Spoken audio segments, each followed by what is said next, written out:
L'Afrique du Sud ne se laissera pas intimider, a prévenu jeudi 6 février son président Cyril Ramaphosa lors d'un discours annuel sur l'état de la nation après de multiples attaques. Nous ne nous laisserons pas décourager, nous sommes en tant que Sud-Africains un peuple résilient et on ne se laissera pas intimider, a déclaré le chef de l'État devant les députés sud-africains réunis au Cap pour ce discours marquant le début de l'année parlementaire. Si le président de la première économie d'Afrique n'a pas cité nommément les États-Unis, sa tirade suivait le constat, selon lui, de la montée du nationalisme, du protectionnisme, de la poursuite des intérêts de la sécurité et du déclin de la solidarité.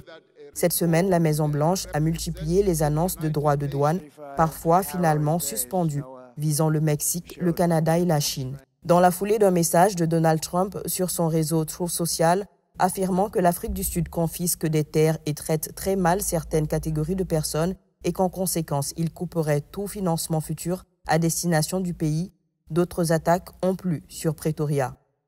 À commencer par celle de la première fortune mondiale Elon Musk, proche du président américain et né dans la capitale sud-africaine, qui a accusé son pays de naissance d'avoir des lois sur la propriété ouvertement racistes sur son réseau social X. La séquence s'est poursuivie mercredi avec le chef de la diplomatie américaine, Marco Rubio, qui a annoncé ne pas se rendre à Johannesburg pour une réunion des ministres des Affaires étrangères du G20 les 20 et 21 février, taxant l'Afrique du Sud d'anti-américanisme. Cyril Ramaphosa s'est aussi dit préoccupé par le décret signé peu après son investiture le 20 janvier par Donald Trump, gelant quasiment toute aide internationale pour 90 jours.